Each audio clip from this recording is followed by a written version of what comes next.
How do you feel for the second time in Mexico? How is the vibe? How do you feel the weather? It's cold. It's perfect for you, I think The so. vibe is good. The weather is fine. I don't know what everyone's Perfect. complaining about. If you were in England right now, yeah, you'd You be don't miss England every right bit now. of skin's covered. It's cold and dark. So yeah, we're happy to be here. And your single, "Something to Believe In," is the official theme of this new edition of Corona Capital. How do you feel about that? What does it mean for you? This. Yeah, it's amazing. I mean, yeah, it was a big shock actually. We didn't know. We were announced to play the festival, and we dutifully went online and checked out the festival by looking at the website, and our song was playing in the background. And Okay, we thought, okay. "We've done that just for us. When's the song going to change to one of the other bands?" And it didn't. And that's incredible. It's a real surprise. So thank you very much. Why this song? Maybe about the lyric? Could be. Could be. It's optimistic. It doesn't say anything about Corona in it, I don't think, but Okay. yeah. Corona's optimistic. Yeah. Well, I know you were in another great festivals like Glastonbury, but this time around it's a new experience, totally different for you since your first time in Mexico at Indie Rocks Forum, because that venue was smaller than Corona Capital.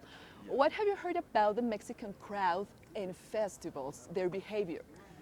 We hear that they're very badly behaved, very badly behaved, and they should all be sent to bed early with no supper. Yeah, no, everyone, all the bands that we know who've played down here and have played the festivals, like, all we hear from them is that it's an amazing experience to play for Mexican crowds, and we felt this when we were last here, even doing the smaller shows. You know, I just think there's so much energy and there's so much passion for music down Passion, here that totally. it's for us, it's just such a pleasure to play to the Mexican crowds. And we all know these kind of alternative bands are meeting in this kind of festivals, massive shows like Corona Capital. But personally for you, what is the best, festivals or typical gigs?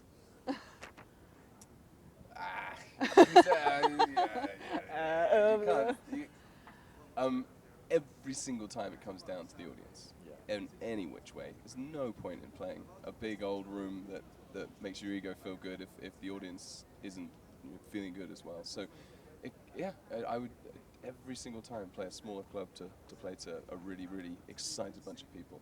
That would be Okay. that would be preferable. For you, Spencer? What? Yeah, I mean, I do quite like playing big festival shows because you get like a really nice big drum sound going out over like 50,000 people, and that makes me feel good as a drummer to know that my drums are that loud. So yeah, probably I'll take a festival show. And can you tell me what is the worst and what is the best to be on festivals? I don't know. I mean, we've had some pretty bad festival experiences. Like, festivals can be, you know, if you're playing at 1 in the afternoon and there's no one there and it's really hot sometimes, Okay. that can be pretty bad. And Yeah, so weather's an interesting one at Yeah. festivals because obviously you're always covered a certain degree, but if it rains, I know everyone else gets wet, but you know you've got expensive equipment on stage, and if the rain comes in the front Oof. and it just comes all down on your stuff, we've had that before where we've had pianos just completely stop working. That's it. There's nothing you do. Yeah. And then sun as well is quite fun when you're using bits of electronics and pedals that you need to be able to see the lights on and stuff. And when there's so much sun, you can't actually see what anything's doing in front of you. Where you're just like, it is. So yeah, you have to go to your sort of most, you have to improvise. It is Spencer? so hard to be a musician. You know, it is so hard. We have to deal with rain, sun. It's tough. It's a tough life. Drunk people. Drunk people. Kidding. Usually a bass player. No, we are very lucky to do what we do. Yes. It was part of your plan somewhere in time to get here at Corona Capital? That was actually the only thing we set out to do 10 years ago. We were like, you know what we should do? We should form a band, and in 10 years' time, we should play Corona Capital. That was it. And so I'm so happy that we finally achieved that goal.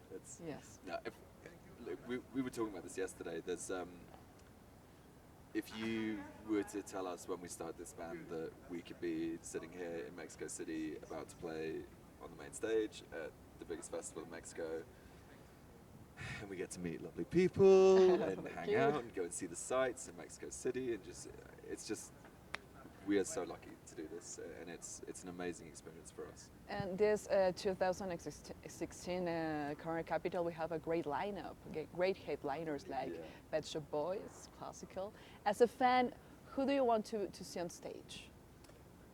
There's so many bands. I think to see the Killers is going to be really exciting. We've always been big fans of the Killers, and yeah, I haven't seen them in a while. We saw them in England on the Samstown tour, but we haven't seen them since. So I'm really excited to see that, and they've got a new album coming out as well, so that's good. And then, I mean, it's just so many bands. Lana Del Rey's starting for us. Grimes was on the same stage, Grimes, which is pretty cool. great. Yeah, LCD Sound System, and just we're going to be Everyone. we're going to be wandering around like music fans, really, not really musicians.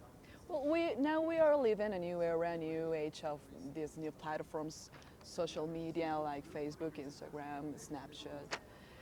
How is your interaction with your fans right now? Do you think that these platforms make you closer to Yeah. your I think fans? without doubt, our relationship with fans is completely direct. It's not buffered behind a record label or anything like that.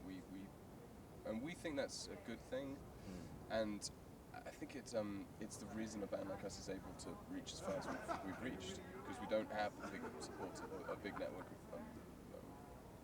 sort of record companies and stuff like that. We do work directly with our fans, and we involve them as much as we can in the process of choosing where we're going to play and how we're going to play and stuff. What is your favorite platform? Twitter, Instagram, Facebook, to get in touch with your fans?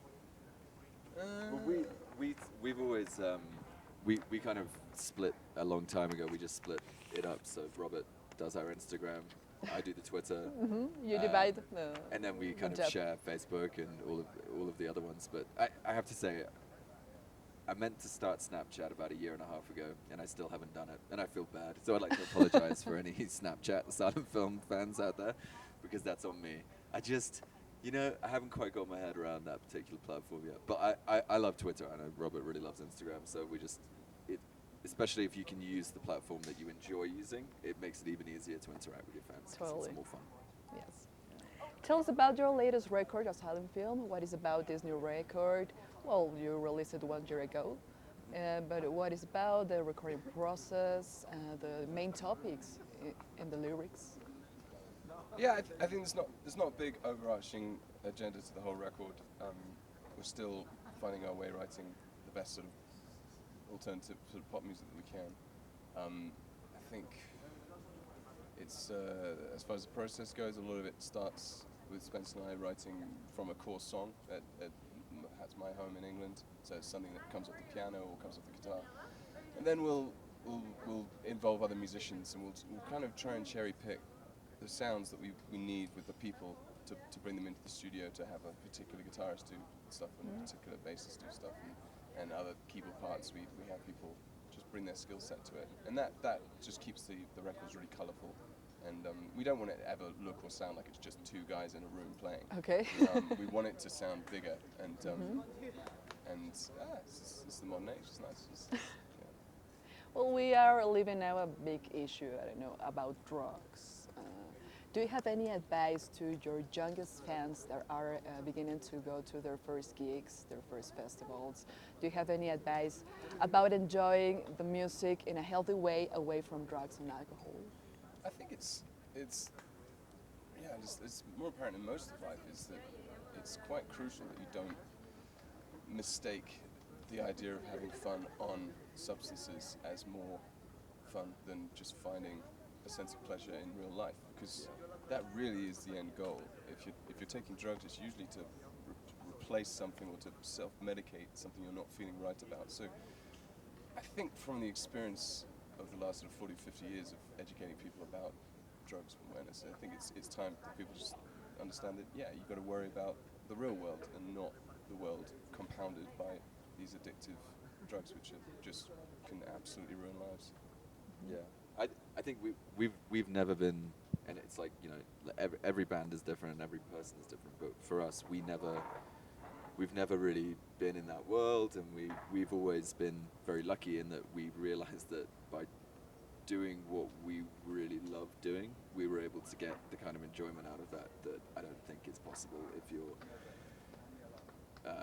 you know, not true to yourself, and you're actually using, and I think that, you know, just based on our experience, that would be good advice, is that find something you're passionate about, and let that be the thing that you get addicted to, because it's way more fun and cheaper as well. Cheaper. Do you like any Mexican band, singer?